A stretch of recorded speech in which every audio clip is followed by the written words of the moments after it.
Access more. Hey, Levi and Jennie Lusko here. Jennie. Welcome. Hi. We're your hosts. This is Hey, it's the Luskos. And it's April. It's April the 8th. Oh my gosh. Jennie, what's your April the 8th song you're April. always singing around the house?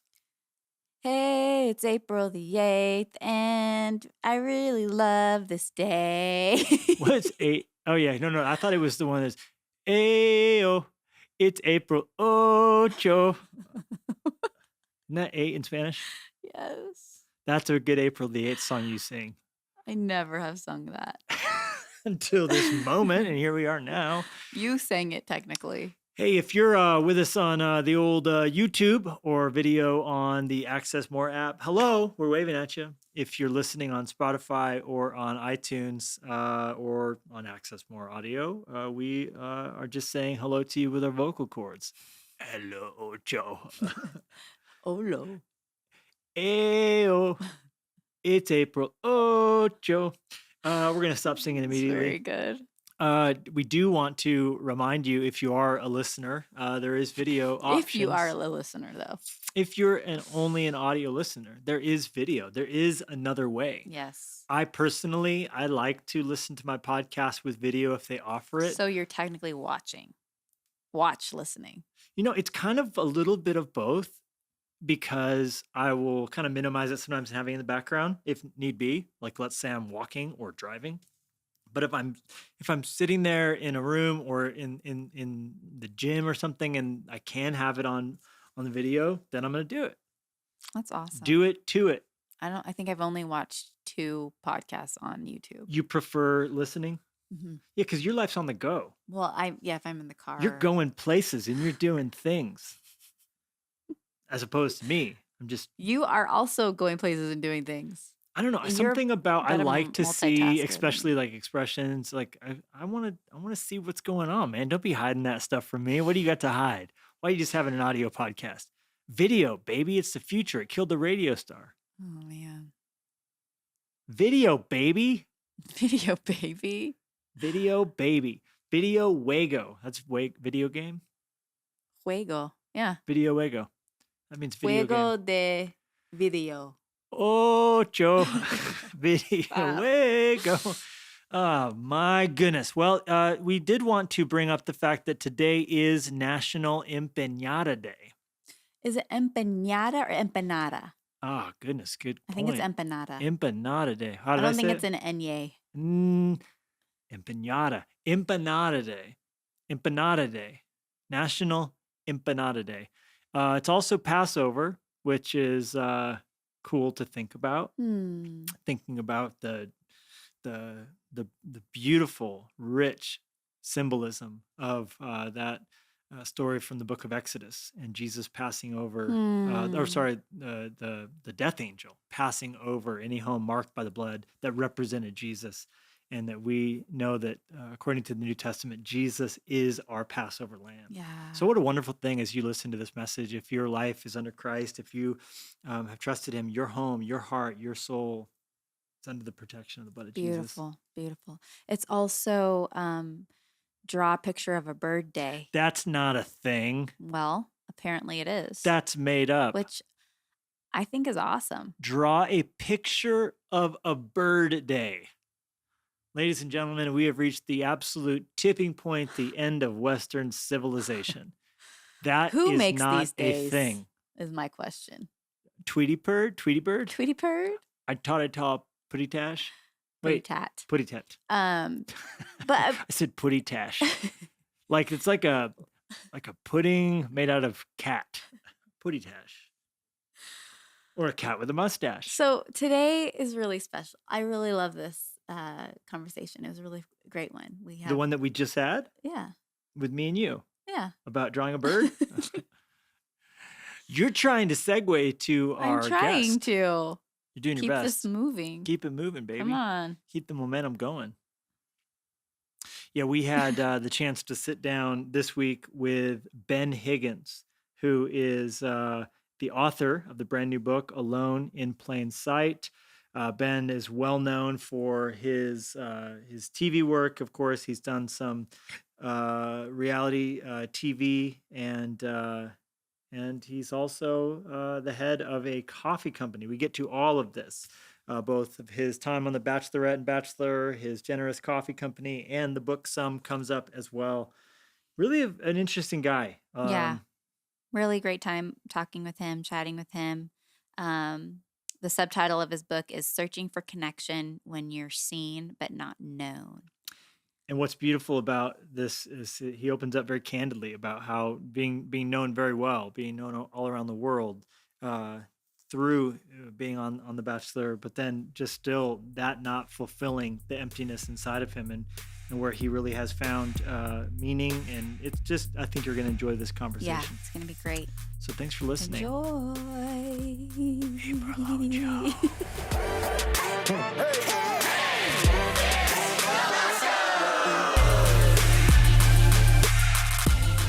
Well, Ben Higgins, welcome to Hey Luskos.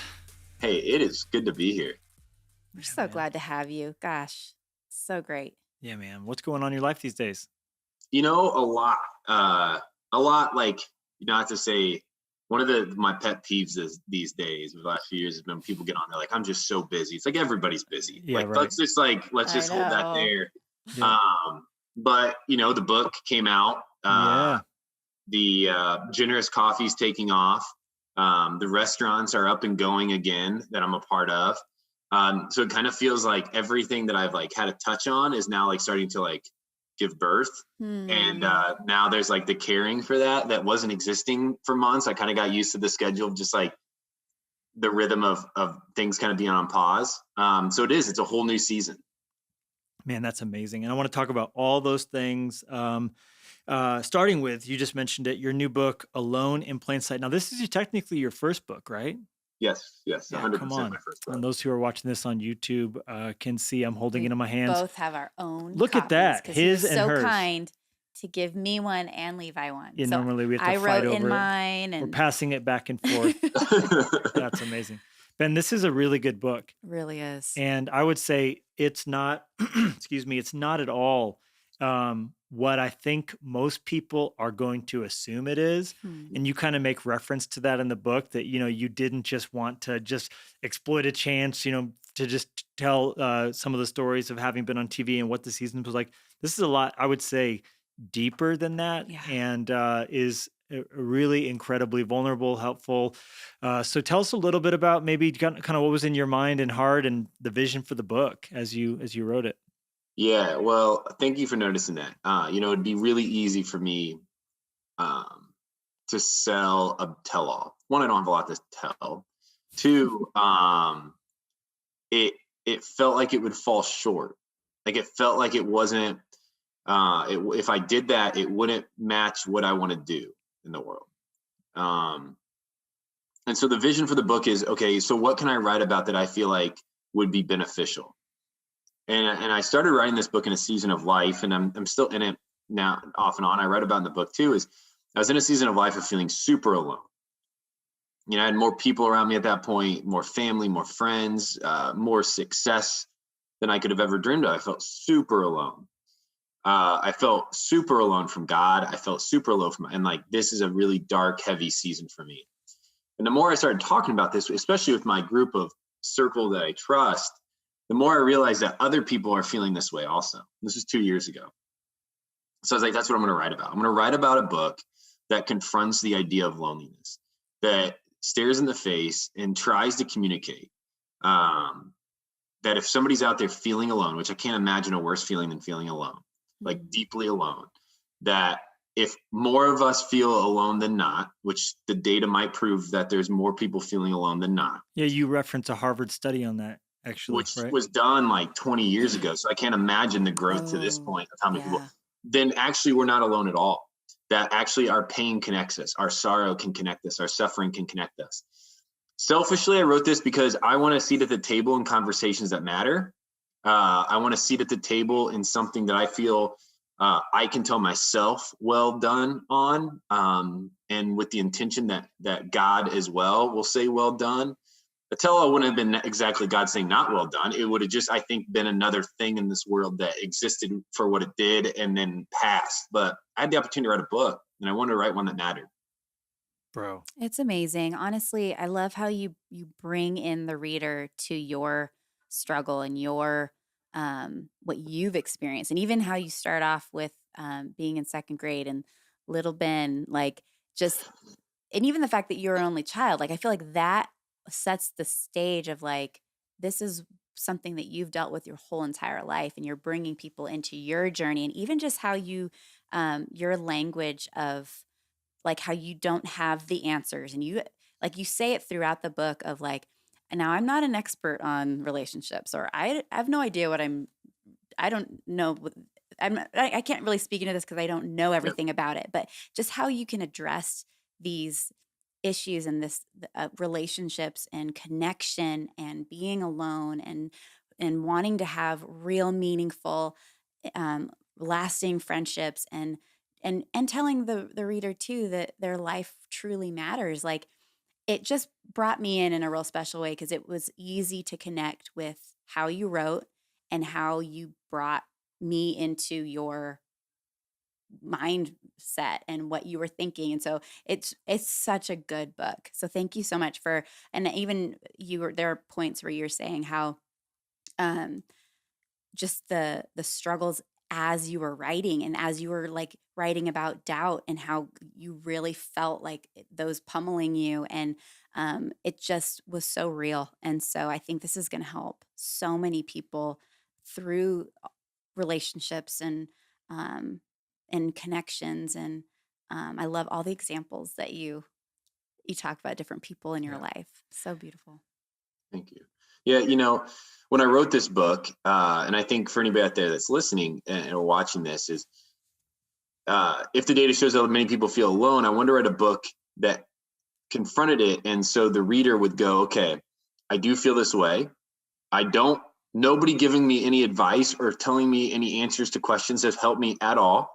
It just makes me at times feel more alone, or even when they give me advice or answers, I'm not even able to trust them because my heart's not in the space to trust.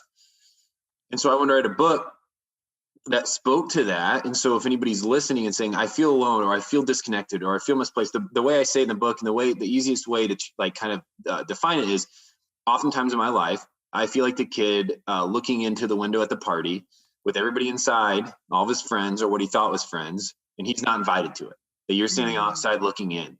So if anybody out there feels that way, this book, I believe, is something that can at least be an asset. It's not a cure-all, but it's an asset maybe to help you see that there's others out there struggling with it as well. It's maybe hopefully putting words to the things that you're feeling, and at the end of the day, make you feel less alone because other people are in it. Yeah.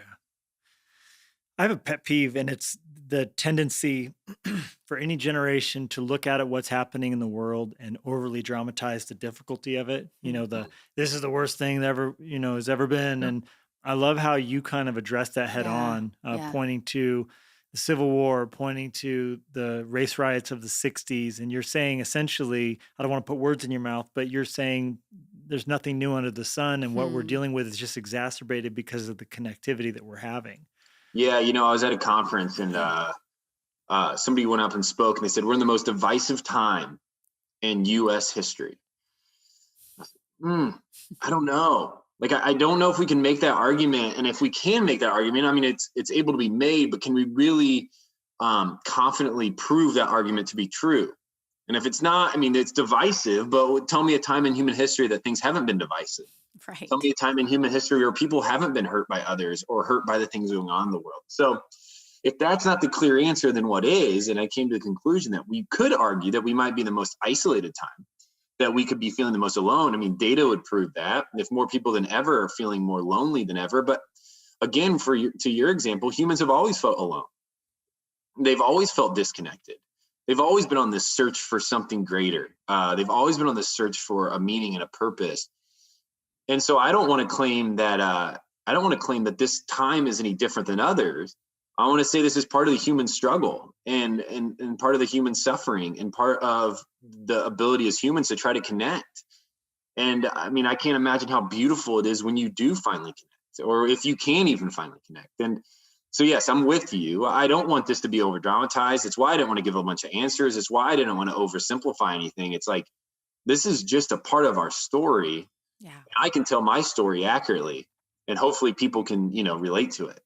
Yeah, I love the Maya Angelou quote you give in reference to the agony of.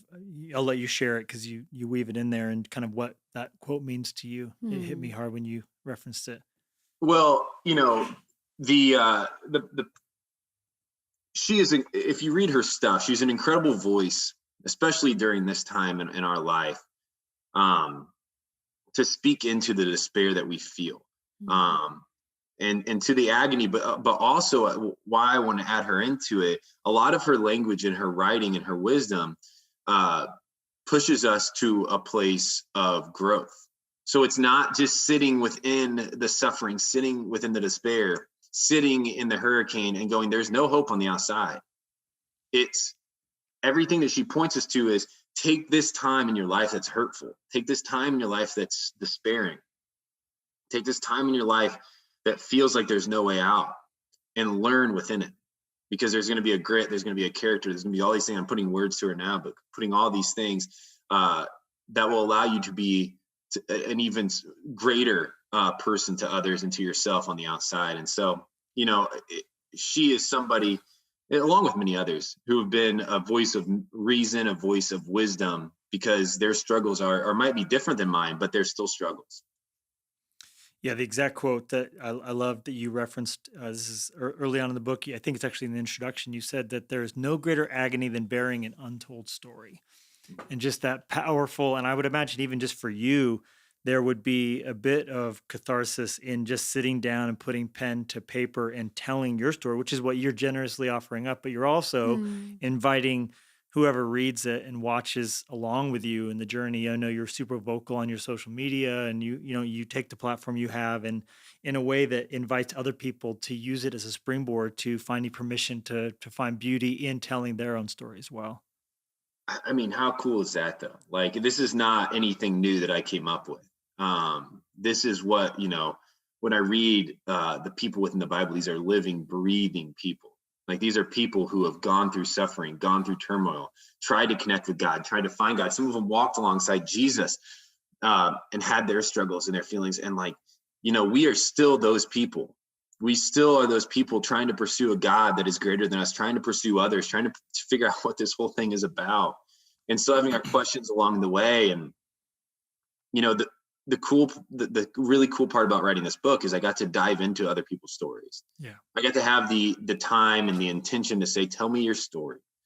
Tell me what it means to you. Tell me the ups and the downs of it all. And everybody's story is different. It's the one thing that makes us unique.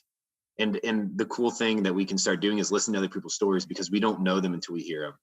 And I hope that people can start sharing their stories. It's interesting. I come up, and I haven't really talked about this a ton, but I was 29 years old, no, 28 years old. My mom sat me down one day. She picked me up from the airport. She sat me down one day and she said, "Ben, I have to tell you something." I said, "What's that?" And I don't write about this in the book. Um, and she says, "I have to tell you about my past." I said, "What's going on?" She said, "Well, when I was 17 years old, I was dating this guy. We broke up. I went to pick up my stuff. He held me at knife point, um, and he raped me. Mm. And, um, and that's affected my life forever." Her Wow. story goes on to talk about how she ended up pregnant from that, and the decision she made afterwards. Well, I say all of this, and she spoke publicly about this now, and she speaks publicly about it now. I say all of this to say I never would have known this about my mom, or what has made her who she is today, without her telling me her story. And I can imagine the feeling of holding that inside for so many years, scared of what people would say, think, do, what I would say, think, do. But when she shared it, it opens up a whole new light for us, a whole new relationship for us to connect on a whole different level. Um, and it's one of the many reasons why that quote's in there. Is I just referenced my mom. It's like, how hard was it for so long to hold this in? Mm. To feel ashamed, or to feel like you weren't going to be loved within this story. And when you share it, she's as loved as ever, if not more loved by me. Yeah. Well, and I love how you talk about that. I mean, really connection within yourself, but connection with others, connection with God, connection um, romantically as well. But what I love is how intentional you are with these examples of like Avery and Annie, who they were like DMs on Instagram or whatever, but how you kind of took it to the next level, because it could have easily just been like sent a video or sent a message and then left it and never thought of it. But because I'm sure for you, like us, like we'll get so many messages on Instagram and it's almost overwhelming. But how do you like decide which ones you're going to answer, or I don't know, what's that process As the for scale you? gets bigger, what system exists? Yeah, So right. tough. Yeah. Yeah, so tough. totally. Well, I'll be honest. In the world that I live in, I walk a weird world where it's like I'm known as the guy that was on The Bachelor, yet I really desire to point people towards meaning and purpose, and ultimately, I would love for them to realize and recognize that they're loved by a God that cares for them. It's a really weird space to walk in. Yeah, we can say it, we can talk about it, we can hang out in our Christian groups, but like when you're in it, it's weird and it doesn't really fully connect at every level. And like there's differing opinions on every side. And so my DMs aren't exactly always kind. Yeah, Let's just leave that there. I'm sure. Right. They're not. You mean always there's mean people on the internet? Yeah, they're not always useful. This just in. Yeah. Yeah, and so I've actually hired somebody to go through those because it was mentally exhausting for me. It was tiring. And then when the good ones come in, that's sometimes just as hard because you hear these stories and you want to respond, yet like time is limited and energy is limited. And so I say all this to say this. Okay. At Generous, which is the company that I operate, we sell coffee. We donate 100% of our profits to nonprofits and social causes fighting injustice in the world. Injustice is everywhere. It's in our neighborhoods. It's global. We invest into a ton of different projects. And so the team at one point was struggling, going, I don't know how to quantify impact. I don't know how we can figure out what we want to invest into. And so I take this, and this will answer your question about me personally. My answer to this is as long as one person feels like they have value and purpose, or that they recognize that they're loved through this, and this whole thing is worth it, right? Not that we want to stop there, not that the mission is complete, but if one person is supported or helped or loved through this, then it's all been worth it. I say the same thing about the direct messages. I say the same thing about the emails. I am not a savior. I am not at any point. That's far above my pay grade. It's far above a pay grade I can ever enter into. There's no name meant to be famous, no person meant or made to be famous outside of Jesus. Now, granted, I was handed a platform. You could argue that at a time in my life, maybe even today, I was famous. It doesn't mean I'm equipped for it. It doesn't mean I can do it well. It just means I'm in it. And so with that, when an opportunity comes and it strikes my heart, I do want to respond. It's almost just trusting the gut and the feeling of like, this is something more here. There's something more to this. And I have to give up the frustration with, I need to help everybody. That's a feeling I felt like I need to respond to everybody. I need to help everybody. I just can't, like, it's not doable. And so then what's the answer? Like, is that me throwing up the white flag? No, it's continuing as much as I can to point as many people as I can to the fact that they are supported, that they are loved, that they are cared for, and using my platform for that. So like with Annie her friends asked me to send her a video. She had cystic fibrosis, right? Yeah, she was struggling with cystic fibrosis. She was just declined her third lung transplant. She had about 3 weeks to live. And so they were gathering a video, and you can read about I didn't even know reading that you could do a lung transplant. That was revelation to me. That is so incredible. I guess I never even thought about that. Yeah, I didn't know that either. But she had two, which medical stuff is crazy. Yeah, right. But so her friends gathered some of her favorite people from television and music. We did this video for her. Well, I sent it and I was like, man, there's just something more that I need to know. Like, this doesn't feel like enough. This girl who's 22 years old is dying. She has 3 weeks to live. Like, a video, like, that doesn't fit. And so I just trusted my gut. I messaged her friends, said, can I talk to Annie? And well, Annie obviously is a huge part of the book now. Massive part of the book. Her story seems like she's encouraged you arguably more than you even encouraged her. 100%. I mean, at every level. In fact, her dad messaged on Facebook when the book came out and said like how thankful he was for the book. And I haven't been able to talk to them as much as I talked to Annie. And I was like, it just like brought this like feeling over me of like, yeah, like she's encouraged me. That's why she's in there. I'm not writing this because I didn't really do a lot. I sent a video. I didn't like help her much. I sent a video, but yet she gave me the space and the time to ask her the questions that I believe matter in this world. What does life look like when you're staring death in the face? What do you want to share with those that are still going to have breath and still left here? If life is but a breath, which is the title of the chapter, then what do you do with it? What at the end of it all seems to matter? Those are questions that we don't get to ask many people. Yeah. And when we do ask them, most of the time they're awkward. But she gave me the space to do it in an unawkward way, and it's beautiful, and it's helpful. So That's awesome. beautiful. So beautiful. Well, I love how you said that you just trusted your gut. And I think that is so key because Andy Stanley says, do for one what you wish you could do for all. And I think that that's been something in our life, in our ministry, where we want to help everyone. Like you said, like we wish we could answer every single letter and every single email and every, but we can't do that because, like you said, we're not the Savior. But when God leads us in and the Savior didn't heal every leper. I mean, you talk about him meeting with the woman at the well.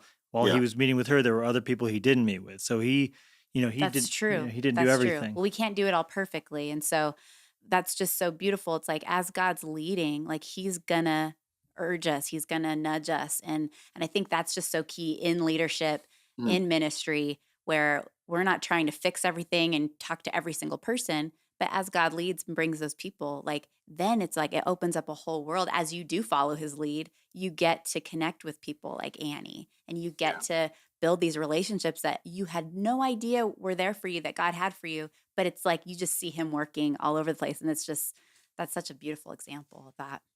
Yeah, it is. And that's a great quote. I've never heard Andy say that. But it does it. And when I hear you talk, it's like, everybody out there has a platform. I was handed 1 million people who follow me on Instagram. That's great. I really am very appreciative for that for multiple reasons. That's been really awesome. However, I hope that the same mindset and same mentality would come into those who don't have that, or who maybe aren't even on social media, but who have a network of people around them, who have their neighbors, who have their community, their friends, their family. And they would say, okay, I have value, I have purpose, my intention matters. And so when we go out and we meet with people, or we hear people's stories, or we invest in the lives of ourselves even, that we be conscious of the fact that this moment is sacred, that this time is sacred. And that burden, if you want to call it that, is carried at all times, where every moment matters. We don't have a lot. We don't. And that's a weird thing, but we don't. And that's what Annie's story teaches us, is it's but a breath, and we don't have unlimited amount of time. And so when we do have the time that matters, we got to treat it well. Yeah, that's great. Yeah, and I think excuse me, you in sharing Annie's story, I guarantee you her family's grateful because you're making her life louder, her impact, her legacy. You're helping steward definitely. that. Same thing when you tell Brandon's story, losing his legs, in that skiing accident, and you're a very good storyteller too. These are great stories, but you tell them very well and very vividly. I'm sure he's blown away that he gets to be a part of the book. But then also, I think it's a challenge to those of us who maybe in a moment of our lives are not going through incredible hardship to go, hey, what am I complaining about? These are people who are incredible, grateful people whose lives are far more challenging and complex than many of ours. And yet they exude a spirit of positivity, gratitude, light, that oftentimes people who are doing well are just full of complaints. Yeah, well, I tell you what, that's a great point. And one thing I learned from those people is, I write about it, but like the victim mentality doesn't really need to exist. In fact, there's not many things I could say we could fully get rid of, but the victim mentality is different than grieving in a healthy way. I think there's times of suffering and sorrow that like grieving is necessary, but to become the victim of the grief is different. Now, I know there are victims out there. I say all of this, my mom is one of them. There are moments where you're a victim, but she can't just live in that mentality forever, because it doesn't make her the best and fullest version of herself. And so what I talked about with Brandon, who was paralyzed in a skiing accident, he had to learn this through his pain and suffering. He had to sit in it and grieve and feel all sorts of emotions, and realize that at one point, he kind of talks about it I talk about the book, but he kind of talks about it in person, is like it hit him that he has a purpose, he has a value, and that his story is worth sharing, and that he needs to get out there and share it. And I think that comes from a lot. I think it's some of the best times for us. It comes from the pain and suffering, is sitting in it, learning from it, understanding it, healing, forgiving, whatever needs to take place, and then getting out there in the world and telling that story so that others feel less alone. Yeah, it's great. Right. Well, and like you say in the book, but using that as a connectivity point, because I think so often we do just stay in our sadness, stay in our sorrow. But if we could look up a little bit and we're aware of how God's moving in someone else's life and how we might be able to encourage them through anything that we've gone through, big or small, that's a connection point. And I feel like throughout the book, I see that of your awareness of people in the first place, but your awareness that you can help each other as you connect and as you reach out and as you ask questions. And I love that you say you're a question asker because you don't know a lot, but I think that's the sign of a wise person, is someone who's just wanting to know and asking questions. And so I think that's so encouraging and inspiring for all of us to just remember that it's like we can get so much in our own bubble, like you talk about, our own sphere, but it's like we have to look up and be aware of the people that we're bumping into and connecting with them on a more intimate level. Yeah. No. And I mean, we all know it, right? We all have stories that have been untold. And we have, the Bible is incredible. And like you said, with Jesus' ministry, it's incredible at the times where he sat in silence and contemplated, meditated, and prayed over the situation he was in, or the things unknown, or the things unseen, or celebrated with those who were in a season of celebration, and mourned deeply with those who need mourning. That's empathy, and I think most experts, I'm not one, but would say that empathy is one of the highest forms of intellectual intelligence. Not intellectual intelligence, Emotional intelligence. Emotional intelligence, and so getting to that place of trying to be empathetic, of trying to sit in it with people, of taking the time to do that, is actually an incredible gift. I will say that after writing the book, to be in those moments, to sit in that presence, to hear these stories was an incredible gift to me, because it made life more complex. But the complexity ended up being very beautiful. Sure. And I was not equipped for, I want to preface this with saying I was not equipped for it. I don't know if anybody is, but that's not an excuse not to enter into it. Sure. But I think you are. I mean, in more ways than maybe even you realize, because there's a whole generation of young people and all aged people who I think deep down feel lonely, feel unseen, but they're just sure that if they could become TikTok famous, or if they could if someone would give them a rose on national television, then there's some emptiness inside of them that's going to be fulfilled. And it's human nature to look to those who have what you don't have, and to assume that somehow, some way, that loneliness is going to be cured. So I think what's beautiful and powerful about you saying is, like, I've been on that, I've done that, and it didn't fix anything inside of me, but here's what along the way is working. I think that's more powerful than maybe even you recognize. Yeah, to give a little shout out to Bieber here. Some are fans, some aren't. I'm not like the massive Bieber fan, but he has that song "Lonely." Yeah. And if you listen to the words of it, it's incredible. And I think it speaks to my heart. I think it speaks to many hearts, and especially speaks to a guy like his heart. So to back when you said you think you're going to be fulfilled by the fame, or fulfilled by being known, or being seen, yet sometimes, most of the time, if not all the time, that makes you feel less connected and more alone than ever, because you feel like nobody knows you. And I think the way to say that is, again, if you have fame or if you have success, I'm not going to define that as bad at all. I don't want it, but it's not the answer. It's not fulfilling. It doesn't satisfy the soul. It's a fleeting motivation, especially if that's what you're after. That will ultimately unsatisfied. Yeah, absolutely. And in that you've done well stewarding it. We're proud of you, watching you, cheering you on. I feel such pride watching, and not like I have anything to do with it, but when I see someone like you stewarding well the opportunity you've been given, and pointing people to Jesus, and and not being ashamed at the same time of that opportunity. I mean, watching Justin Bieber go through all the dips that he has had in his life, ups and downs, and to see him where he's at today and pointing people to Christ and doing so with such humility and kindness, it warms my heart. And I'm challenged to use my whatever influence I have as well as people I'm seeing doing that. So it's really encouraging to watch. Yeah, it's amazing.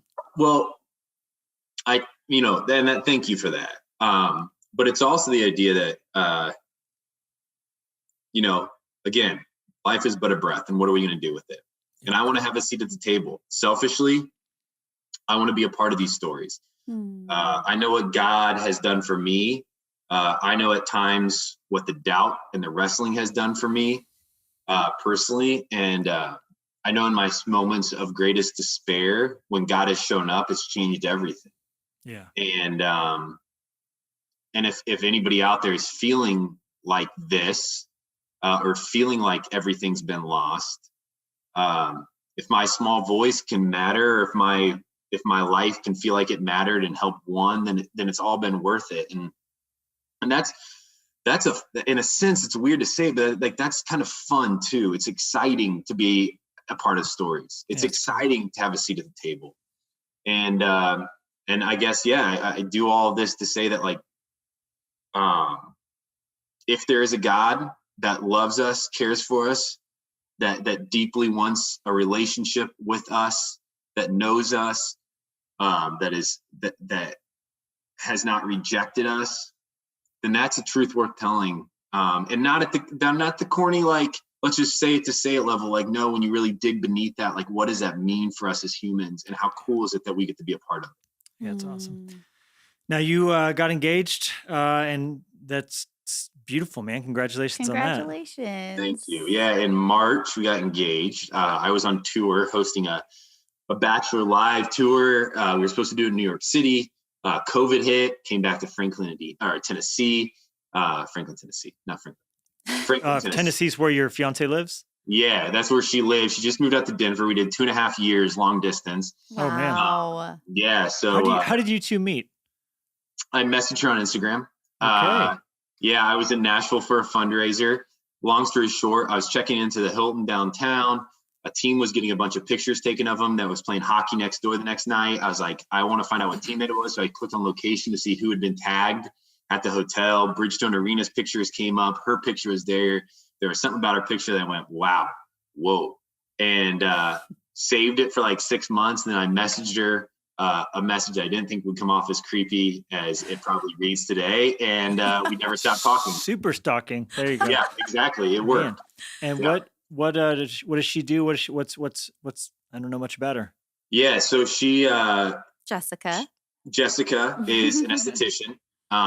She took her time during COVID to go back to school, and she is now finishing up all of the licensing that she needs. She's her grandfather struggled with some skin cancer and some cancer, and she thinks maybe a lot of that was the stuff that he's putting on his skin, and so she kind of had this passion to develop healthy resources and healthy skin stuff. This is where I get far, but skin stuff. Yeah, right. And so she's kind of investing into like the natural healthy realm of that. So that's what she does. Yeah, she's incredible, and it's the best thing ever for me. And I don't know, I think she'd say the same. Awesome. But it's been really fun. That's fantastic. What has been a joy of being engaged? Well, the engagement season is really exciting.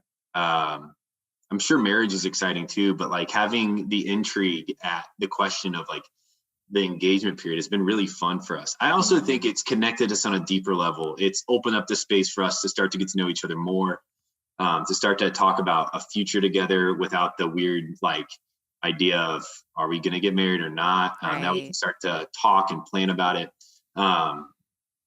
For us, it's been really nice too. We did long distance, which I could talk about for hours about how you get through that and what keeps you healthy within that.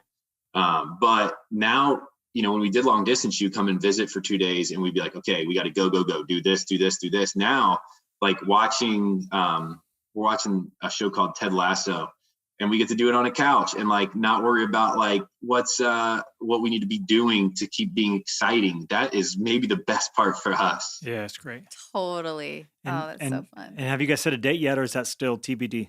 Nope. November of 2021, we will be getting married. With or without people there, we will be getting married. Oh, I'm sure, knock on wood, there's going to be a whole bunch of people there, or few, depending on if we're smaller, large who knows? Who knows?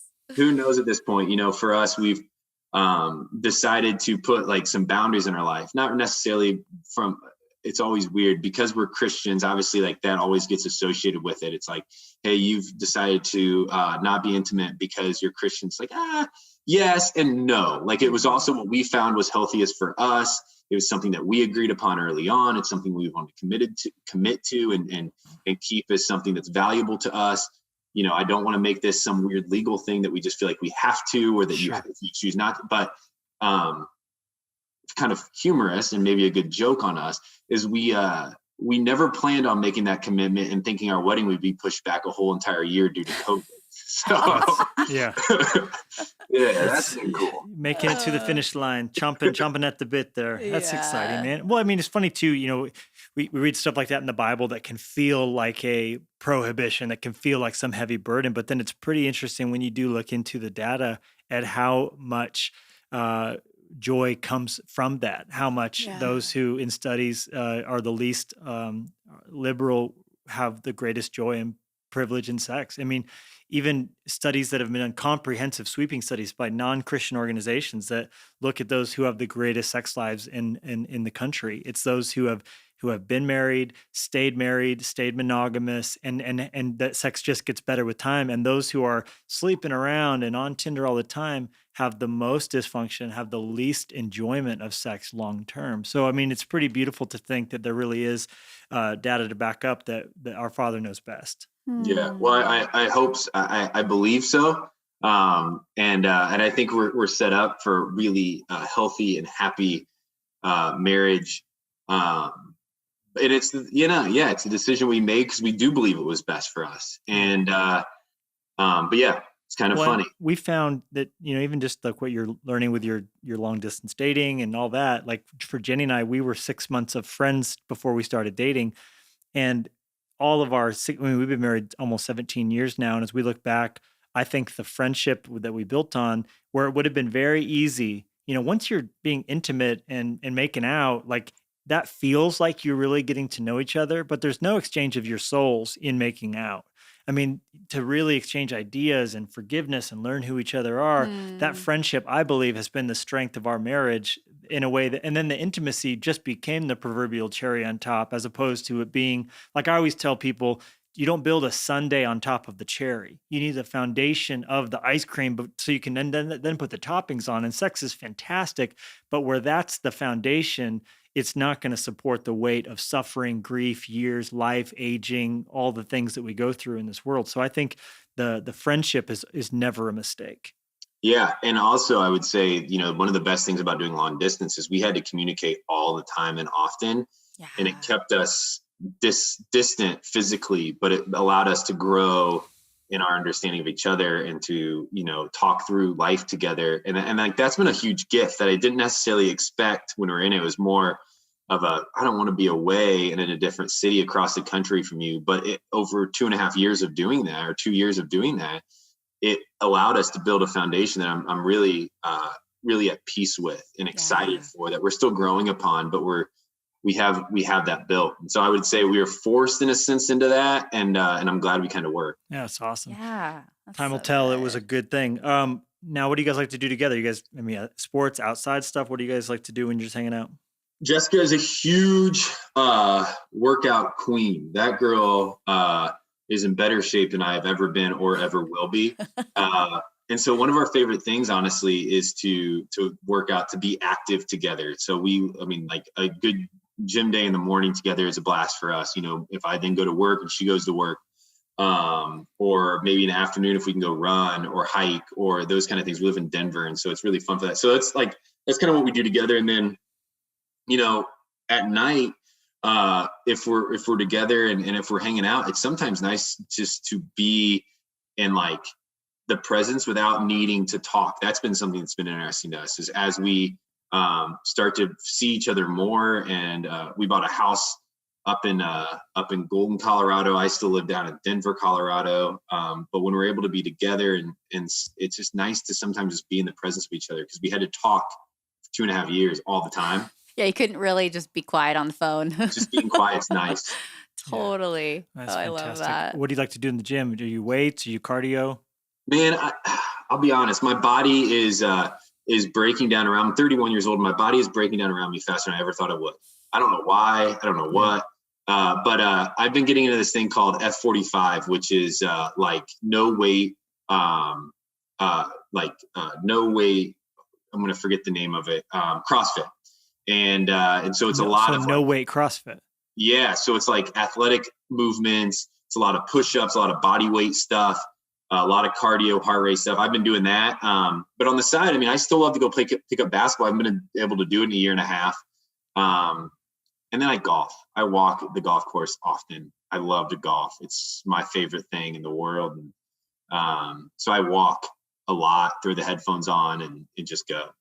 Now, what is F45 an app, or is that a class you go to? It's a class I go to. It's kind of all over the country. A lot of people have it now, but it's a little gym that is kind of like freestanding, or is it within like a 24-hour fitness or something? No, it's a gym. It's just freestanding. It's so if people are out there, I think it's great to do. It's been really good for me and my flexibility, and just it's like 45 minutes of like go, and then you're done and you get this day started. Kind of Orange Theory or Red Line or whatever. Yeah, lots of this stuff. Now, and new ones popping up every day, right? That's right. Yeah. Now, when you say your body's breaking down, I mean, like you're 31. What are you doing? Shoulder stuff? Where do you have your knees? Issues? Man, I was in high school. It was actually, I kind of wrote about this in Indiana. Yeah. Exactly. And Hoosier. How do you say that? Hoosier. I have, I'm 6 foot, like 4. On a basketball roster, I'd be 6'5". I grew early in life. I played quarterback. I thought that my life was going to be about sports. And then I blew out my knee my junior year, and it changed everything. Like, it was like an early life crisis where you're like, my identity is getting flipped. And well, like it did, and it's worked out fine. And I do miss sports, but I don't miss them that much. But the issue is my knee still hurts. And so it just keeps breaking down. Have you thought about like getting surgery, or can they do anything for it? I've gotten surgery. It just doesn't help that much. Like, and you don't want to go full knee replacement? No, not yet. I'm 31. I'm going to wait like 10 more years. But if it's prohibiting your life, it's like, I mean. Yeah. Well, the problem is then I went out and played pickup basketball in Denver with a few buddies at the local university there. And this was now 6 years ago. And so I got my knee fixed from high school, went out and played pickup basketball, blew it again. Like one cut, blew it. So it's the second time it's destroyed, second time it hurts. And so, I haven't gotten that one fixed. I'm about to, but here's the problem. And I'm sure a lot of people out there can relate with this. I don't have 9 months to give up. Yeah, right. Like I can't just get surgery and chill for 9 months, especially because like coming off the show and writing a book and all this stuff, like my time is limited. Yeah. Things are still reasonably warm, and I'm still able to take advantage of like some of the stuff going on. Yeah. I don't have 9 months yet. So maybe at some point, address it. Yeah, I can do it. Yeah. Well, I'm 38, so look, I got a few years on you. But anytime I attempted to feel old, then I see Tom Brady, and I'm like, I have no excuse. No issue. Yeah. But the budget that these guys spend on recovery, like I heard that LeBron James spends $1 million a year every year on recovery alone. That's just his line item for the recovery budget. So to think about how important it is to take care of these things, because your foundation with your knees or whatever it is, just how incredibly important keeping limber is. Yeah. No, and I mean, I wish I had $1 million to spend on recovery. Just spend on my recovery. I don't. So my sub $100 gym membership that I pay for each month is about as good as I can do. Yeah, there you go.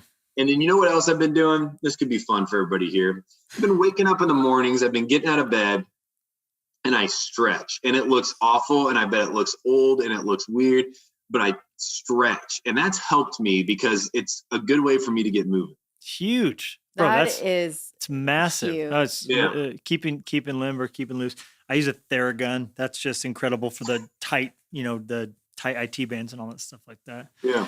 Now, you were pretty open in the book, and I have never met anybody who has had the same sensitive, delicate issue pop up in the world. In my book, Swipe Right, I tell early on of a hydrocele. You talked about the exact same issue. Thing. No way. You have Bro, it? I did it when I was a freshman in high school. And No. I can't believe when I read that, Jen was like, I've never met anybody else. Now, you and I met in Colorado a few years back, Yeah. and we've known each other for a while, but reading your book, I found out that we had that in common. There's So, that connection. not that we're going to really talk in graphic details here. We'll have to save that for offline. But you don't often meet someone who's had a random testicle surgery that you've had. So, I mean, it's kind of. I wish we could have connected on this in person. I wish we could have dove into this. That would have made a Face-to-face. great. Hi, I'm Levi. Hi, I'm Ben. In fact, that's actually when we met. I only knew you as the person who made the coffee. Which, by the way, Generous Coffee. Shout out. Not because it does something great. First, it does that good. It's good coffee. I have no appetite for this is a Christian product, therefore we're allowed to excuse it for being crappy. I think that is an abomination. Right. It's good coffee. Oh, also great things happen when you buy it. But yeah, that's when I met you. And then later on, I think I've told this story before. I was embarrassed because someone was like, hey, that guy was a Bachelor. And I was like, I have no idea what you're talking about here.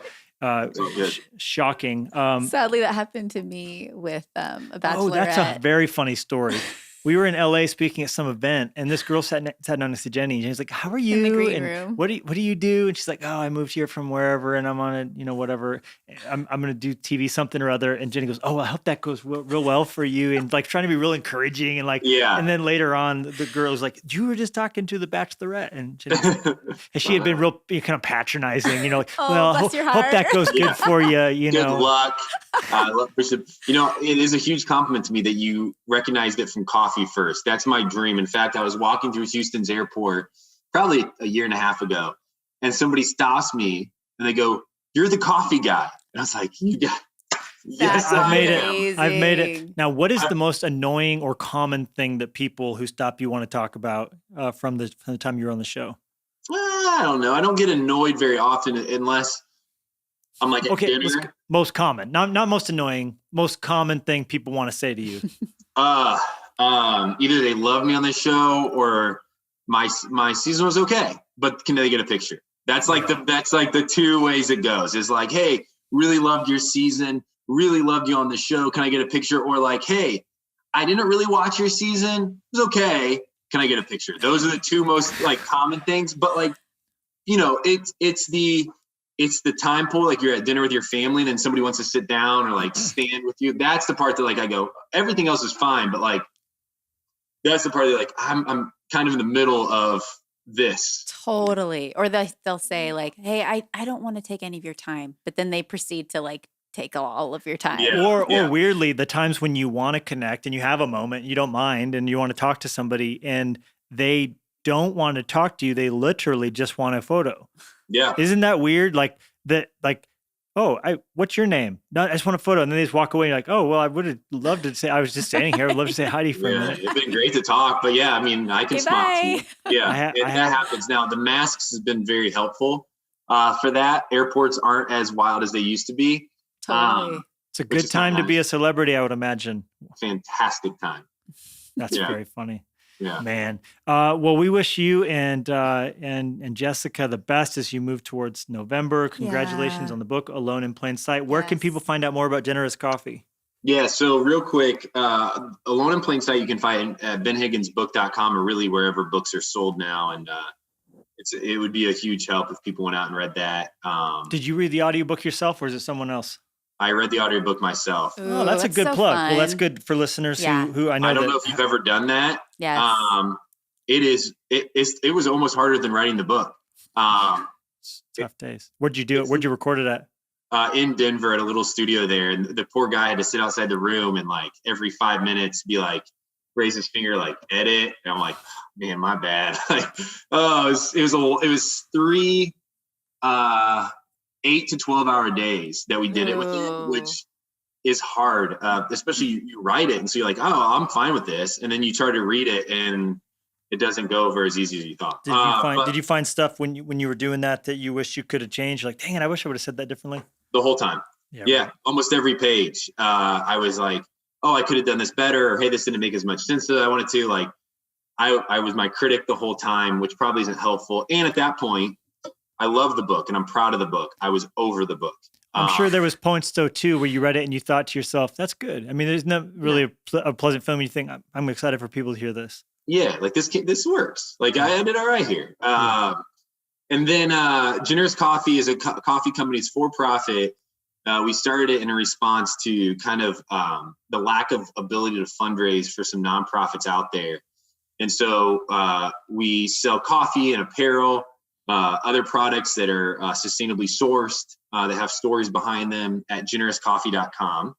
And then all of the owners have agreed in the operating agreement to donate 100% of the profits on the value of the company or on the sale of each product to nonprofit and social causes. So it's good coffee. Thank you for saying that. It is specialty grade coffee. So it is the highest graded coffee you can buy. Single origin, unless you buy a blend, that's by your choice. Yep. And I mean, if you're into that sort of thing, yeah, if you really want to muddy the waters. And, if you like drinking garbage, I mean, yeah, you can do that. Gosh. I'm a big fan of single origin coffee, especially varietals from Africa. Just so good. Yeah, it's special. I've learned a lot, kind of operating this for the last 3 years. And how do you make coffee when you drink in the morning? How do you make it? Black. No, I mean, mostly, like what machine, what hardware do you use personally? Oh, I have just a regular like coffee maker. Mine is not. I would not go Keurig unless you have one of those recyclable things. I am pretty passionate about that. Those things cause really crazy damage to the world. But oh gosh, yeah. But and they're just gross. So there's also that. Yeah, it's just weird. Like the bad hotel. When you see a Keurig in a hotel, you just go. Ugh.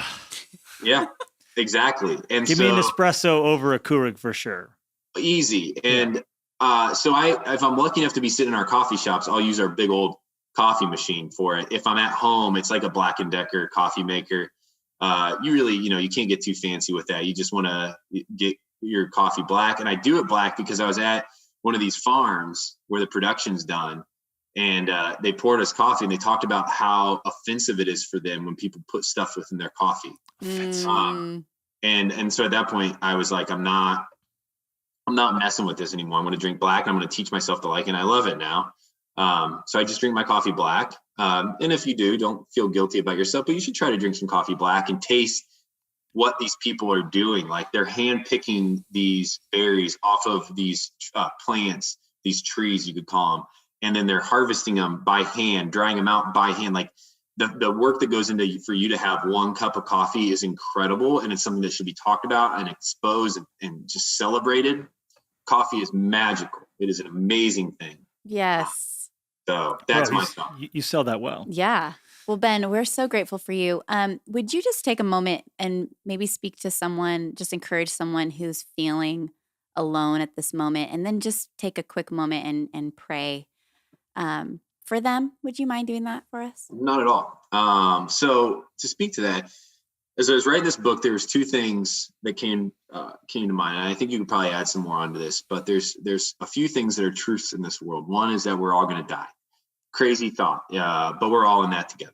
We're not escaping it. The second is that we've all had pain and suffering. And so if you look at those two truths, then we can actually connect in those two truths. And I think aloneness is pain and it's suffering. And I can tell you from my own personal experience, I can tell you from many others, if not everybody, there's been moments of feeling alone, of feeling disconnected and feeling isolated. If you are in that season of life right now, or if you've been in that season of life forever, I want to encourage you and tell you some other truths on top of that, is that you're not alone.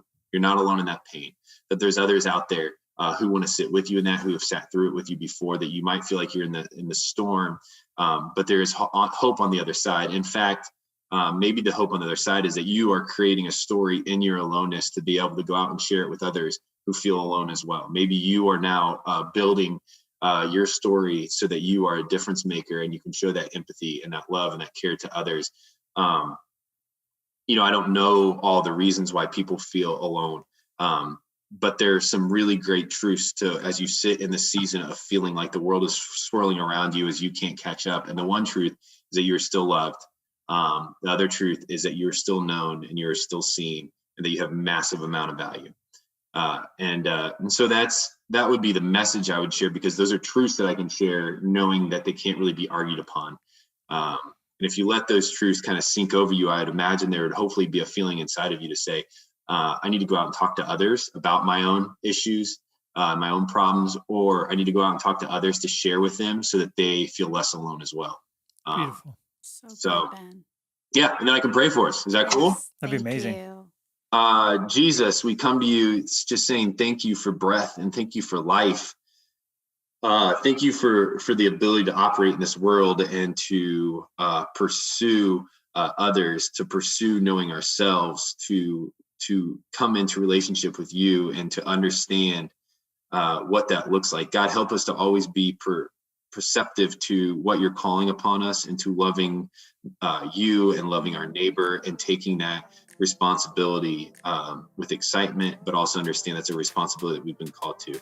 God, help everybody out there understand that they have that responsibility to love you and to love others. In your prayer. Amen. Hey, Ben, thank you for spending some time with us. Hey, guys, it's great. Too much time, actually. I think you have to go, and we kept you longer than we were going to, so thank you for the extra moments. Yeah. Hey, I appreciate it. You guys have a really good one. It's been fun to talk to you as always. Yeah, so good. Bless you, bro. See ya. Yeah, you too. See y'all.